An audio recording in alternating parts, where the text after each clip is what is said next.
Good afternoon, everyone. Welcome to another episode of Spilling Tea. I'm your host, Tiffany Daniels, and I usually don't do videos this early these days, but we're getting this one done because I have another video to do after this one. So we are going back to that horrible world known as the JRC, but before we get going, a few of the usual disclaimers. You are going to see the link to this multiple reports right there in the description box alongside the other pertinent links to the Stop the Shocks campaign, including Autistic Koya's massive archive on the subject and the templates. You know the drill. Type your name, click on your senator, let's end adversive therapies and proper restraints and seclusion in schools that kills people every year. And the ever-present and self-explanatory Change.org Shut the Judge Rotenberg Center Down petition. Now, folks, when we talk about the JRC, you're going to hear vivid descriptions of, catch clips of surveillance footage of peoples with disabilities being tortured and abused. If you got young children present, please use your headphones, all right? All right. So, this incident we're going over this afternoon comes from January the 20th, 2010. So, we jumped ahead a couple of years here. Right. Nature of allegation, non-emergency, still, years later.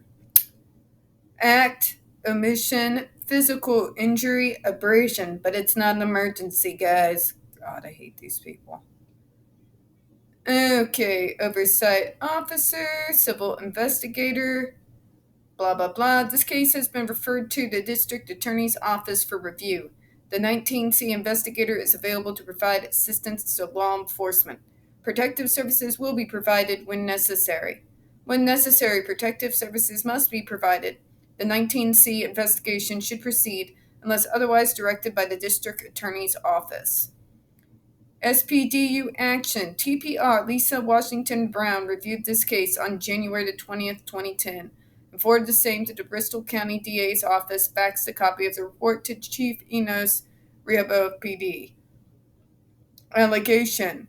On January the 19th, 2010, at 10:30 a.m., ALV was pointing to the straps around his body, which staff rotate every hour, and loosened straps to avoid irritation. ALV was wearing his restraints and electrodes on his body, leaving marks which is against procedures. This was not on the electrode and restraint, but on every one, and were excessively tightened.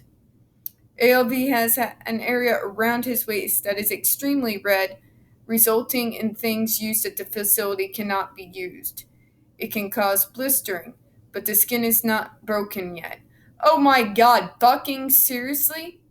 So you don't think it matters unless the skin is broken, you sick fucks? It is unknown if the skin will open from front to back of waist, more on the right side. The arm strap redness and the swelling faded. Oh, that makes it better. It is unknown photographs were taken. Reporters saved the waist electrode, as it can be seen that it was too small for the ALV's waist. The straps are made in varying lengths. The ALV was examined 3 times by Blank to monitor injuries. An internal investigation is being conducted. Okay, so let me get this straight. You fuckers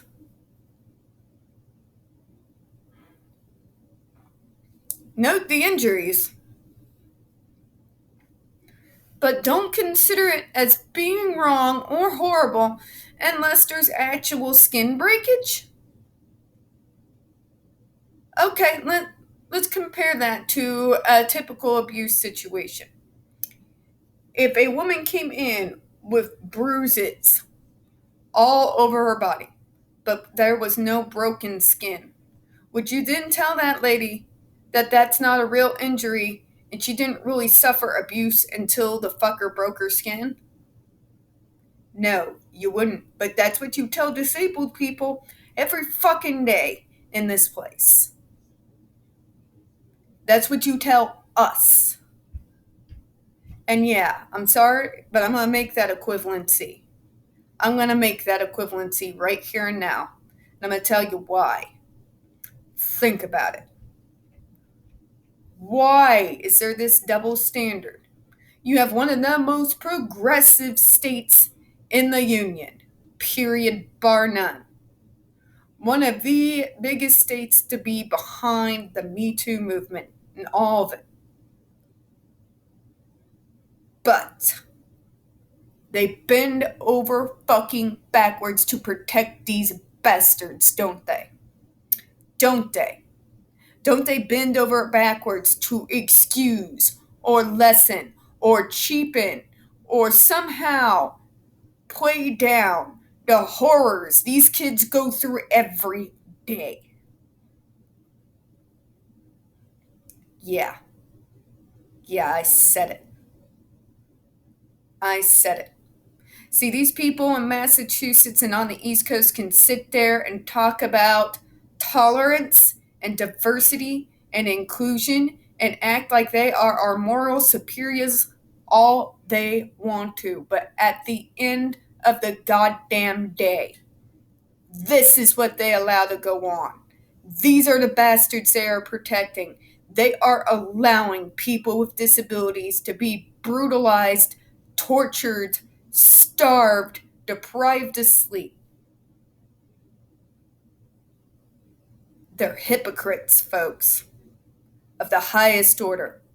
You don't get to beat your chest about inclusion and act like our moral superior when you allow this to go on.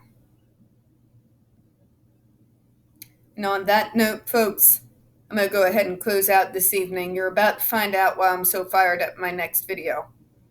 We don't get very many views on this channel, especially on this subject. And a few that we do get do tend to get removed from time to time. So folks, please don't forget to hit that like button, hit subscribe, and don't forget to hit the comments. I do appreciate your time this evening. And as always, we here at Spilling Tea hope you have a good one. Bye-bye.